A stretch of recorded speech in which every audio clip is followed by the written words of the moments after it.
Connais-tu ces fleurs? Ou cet ours peut-être? Que ces œuvres te parlent ou non, tu as forcément déjà dû observer sans le savoir l'une des œuvres d'un des artistes les plus importants du monde. Certains le considèrent comme l'héritier d'Andy Warhol, le pape du pop art. Derrière ces œuvres colorées et ludiques se cache une critique acerbe de la société de consommation et de la pop culture. Il s'agit bien sûr de Takashi Murakami. Honestly, I didn't know about how different to fine art and the subculture. So what is the borderline? Takashi Murakami, vous connaissez sans doute son univers pop, coloré et même parfois un petit peu trash, il faut le dire. Aujourd'hui, j'aimerais vous parler de cet artiste dont les œuvres m'ont profondément marqué et dont l'univers me fascine depuis toujours. En me penchant sur son histoire personnelle, j'ai pu observer à quel point ses œuvres représentaient tout son parcours et ses réflexions, et j'espère pouvoir, par cette vidéo, vous en dire un petit peu plus sur cet artiste et vous permettre, à vous aussi, de mieux apprécier ses œuvres. Murakami, c'est avant tout un artiste visuel qui mêle la culture de masse, la culture japonaise. Attention à ne pas confondre Takashi Murakami, l'artiste peintre plasticien, et Haruki Murakami, l'auteur. Commençons par son enfance. Nous sommes le 1er février 1962 à Tokyo et Takashi Murakami naît. Actuellement, il a donc 62 ans. Pour résumer la situation du pays, le Japon a encore beaucoup de cicatrices face à la Seconde Guerre mondiale qui vient de se dérouler. Les années suivantes, les 60 et 70, ont été marquées par un boom économique du pays. On a donc assisté à des arrivées de la consommation, de la surconsommation, les médias de masse, la publicité. レナウン組み合わせニットイエイエこれがニットのトータルルック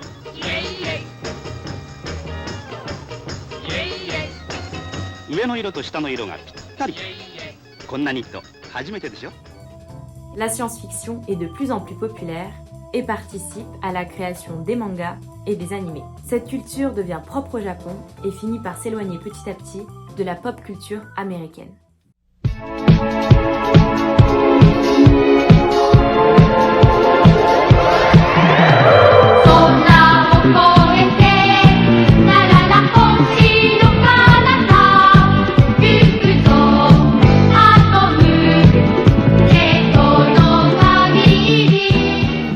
Murakami, lui, vit dans une certaine pauvreté. Son père est chauffeur de taxi et, semble-t-il, passe son temps libre à regarder des documentaires sur la guerre du Vietnam. Il en parle d'ailleurs à son fils dans les moindres détails. Sa mère, plus portée vers l'art, l'emmène souvent voir des expositions, là où il a pu découvrir beaucoup d'artistes japonais, mais aussi des Européens. On parle par exemple d'Auguste Renoir. Dans sa culture personnelle enfant, Takashi Murakami est baigné dans cet univers de manga et d'anime qui, à l'époque, sont beaucoup inspirés par les faits qui se sont passés lors de la Seconde Guerre mondiale.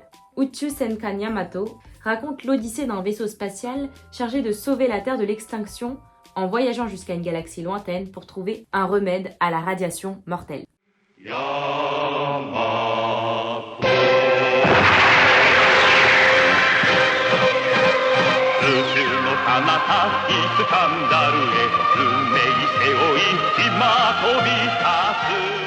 Parlons maintenant de ses études. Au lycée, Takashi Murakami se décrit. Quand j'étais au lycée, j'étais gros. J'adorais les Cheetos, un snack américain. J'en mangeais 5 paquets par jour. Je n'étais pas populaire, je n'avais qu'un ou deux vrais amis. Je jouais juste aux jeux vidéo dans les cafés. Après avoir eu des résultats médiocres au lycée de Hongo, j'ai failli abandonner le lycée, mais je voulais aller à l'université. Donc la seule option était l'école d'art, dit Murakami dans son interview pour Harvard Business Review. Il rentre donc à l'université des arts de Tokyo à 20 ans, après avoir raté 2 fois l'examen d'entrée. Il s'inscrit d'ailleurs en spécialité Nihonga, qui est littéralement peinture japonaise. C'est un mouvement artistique japonais qui apparaît dans les années 1880, à l'ère Meiji. Le Nihonga, c'est l'art japonais. C'est une volonté de considérer comme un art à part entière, loin de l'art européen ou de l'art chinois. Murakami a décidé de prendre cette spécialité car son rêve était de devenir animateur. Murakami appréciait énormément Akage no Han, notamment le premier épisode où étaient représentés en abondance des pommiers en fleurs. Et qui a dessiné les 15 premiers épisodes de cet animé? C'est bien sûr Hayao Miyazaki.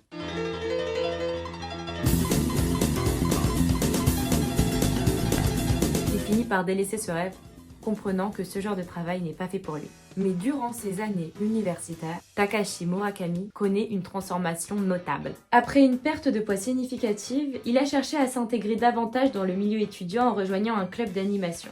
Son projet de fin d'études, une toile traditionnelle, a permis de mettre en avant sa réflexion et son attention aux détails. Mais ce qui a profondément marqué Murakami, c'est tous ses amis qui sont venus l'aider à accomplir son projet de fin d'année et met en place dans sa tête une idée qui va finir par germer et qui va le suivre toute sa vie, le poussant à ouvrir un studio d'artistes dont nous parlerons un peu plus tard.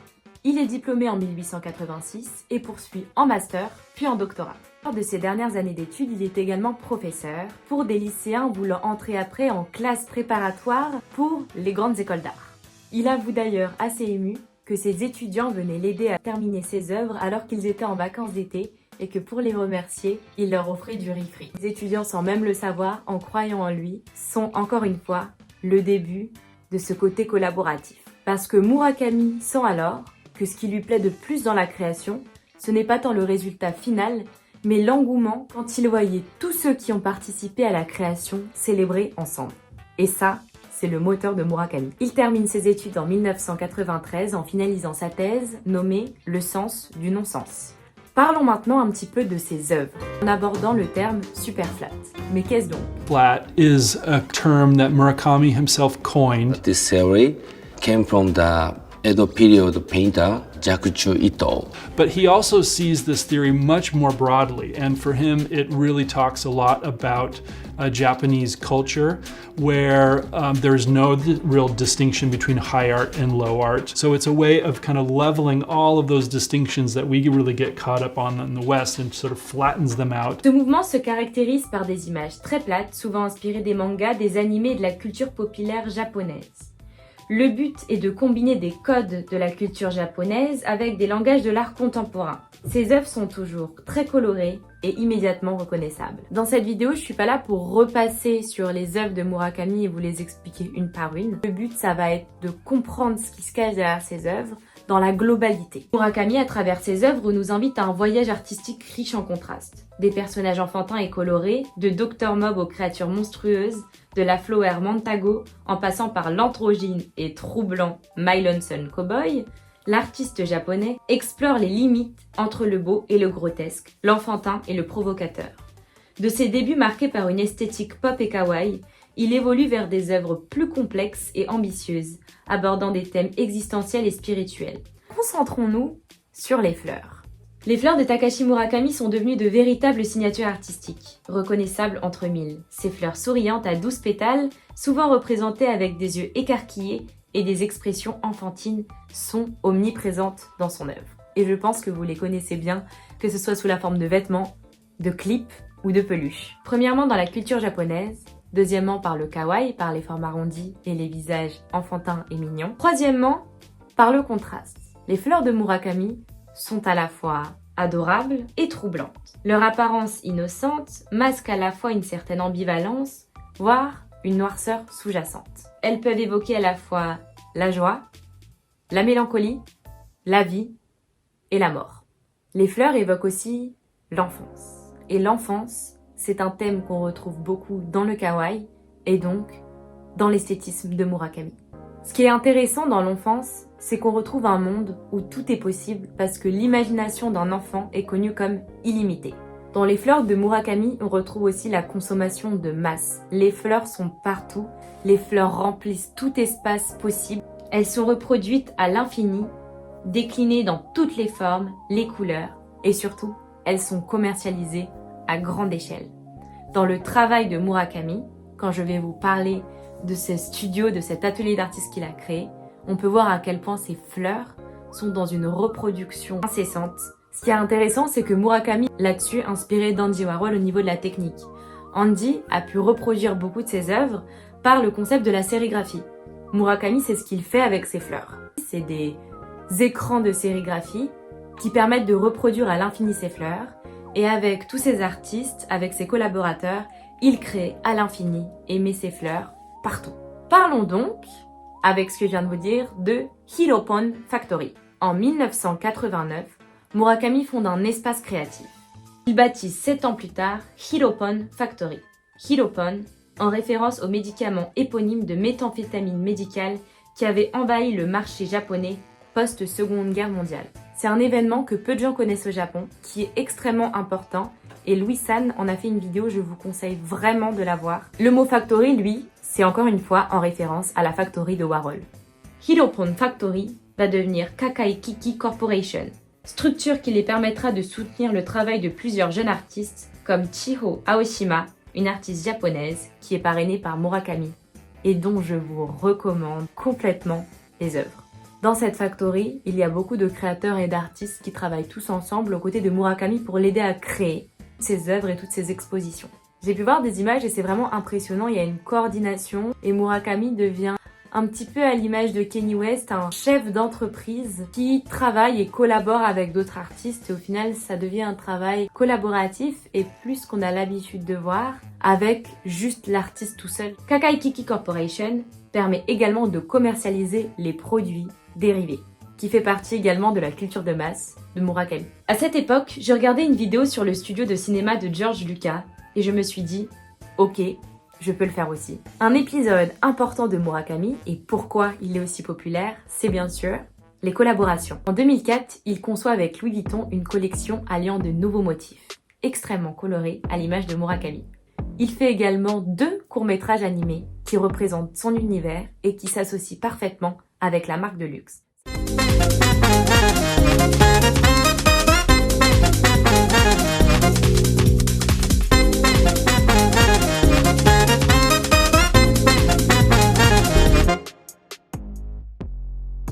C'est d'ailleurs Marc Jacob, qui du coup à l'époque était le directeur artistique de Louis Vuitton, qui le repère et le met sur le devant de la scène. À partir de ce moment-là, tout change. Murakami, qui est déjà un artiste très réputé, devient un artiste international et s'ancre complètement dans la pop culture. En 2007, il réalise le clip et le visuel d'un rappeur très connu, Ye West. Il réalise l'habillage graphique de la pochette et artwork de l'album Graduation et réalise l'incroyable clip Good Morning. That was multicolored, and I was very into Takashi Murakami at that time on that third album, Graduation. So she bought it. She said it kind of, feels like Takashi Murakami, and then I was sort of like, I don't want that. That ain't no Takashi Murakami bears. Le 21 juin 2011, on le voit collaborer avec Google en créant un doodle, donc l'affichage de Google. Il collabore aussi avec Virgil Abloh en 2018, avec Vans. Une des collaborations les plus connues est aussi avec Billie Eilish et Uniqlo. Au niveau des collaborations de lieux d'exposition, je sais pas si on peut dire ça comme ça, mais en tout cas, il y a un lieu qui a fait profondément scandale, dont tout le monde a parlé, c'était en 2010, à Versailles. Imaginez Monsieur Murakami exposer ses fleurs dans le château de Versailles. Dans la Galerie des Glaces, vous pouviez retrouver ces immenses sculptures qui contrastent complètement avec le décor. Et sachez que ça a fait scandale. Il y a beaucoup de personnes qui ont jugé ça comme un sacrilège. Il y avait aussi, bien sûr, une non-compréhension. Je vous rappelle qu'on est en 2010, que la culture japonaise et surtout la culture manga est beaucoup moins populaire que maintenant.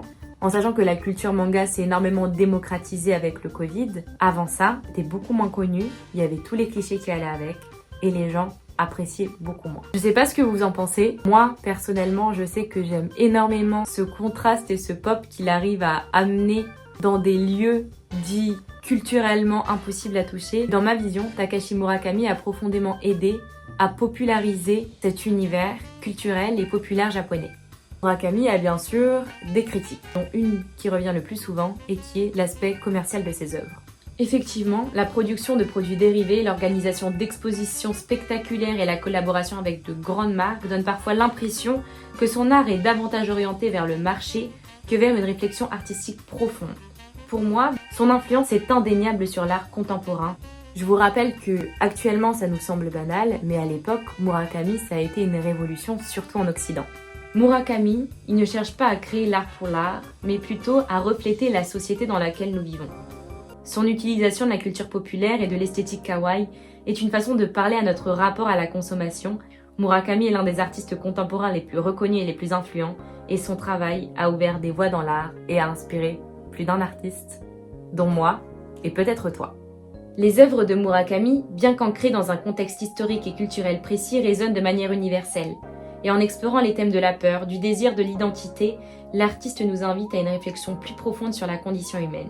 Une condition marquée par les cicatrices du passé et les incertitudes du futur. Pour moi, ce qui est important de retenir pour Takashi Murakami, la manière dont il a permis l'accessibilité à l'art pour tous. Les œuvres sont colorées, pleines de gaieté. Cela permet à tout le monde de se sentir concerné, que ce soit peut-être juste esthétiquement. Surtout, c'est un avant-gardiste, c'est un homme de son temps. Takashi Murakami est exposé actuellement à Paris, à la galerie Perrotin jusqu'au 23 novembre.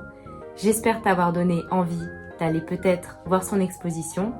Pour ma part, c'était Véro, c'est ma première vidéo YouTube. J'espère avoir su te transmettre ma passion par rapport à cet artiste et par rapport à l'art en général. Pour me présenter en 2 mots, je suis une jeune artiste assez polyvalente. J'aime beaucoup me cultiver dès qu'un sujet m'intéresse. Par exemple cet artiste. J'ai toujours rêvé de créer ma chaîne YouTube pour parler de plein de sujets différents, que ce soit une biographie d'un artiste que j'aime, que ce soit pour parler de mes œuvres, faire des choses un petit peu plus lifestyle. C'est que ma première vidéo et que je présente pas encore contenu. J'en fais pas mal sur mes autres réseaux sociaux. N'hésite pas à t'abonner, à laisser un commentaire et si tu peux partager, ça m'aiderait beaucoup. À plus tard peut-être. Bisous, c'était Véro.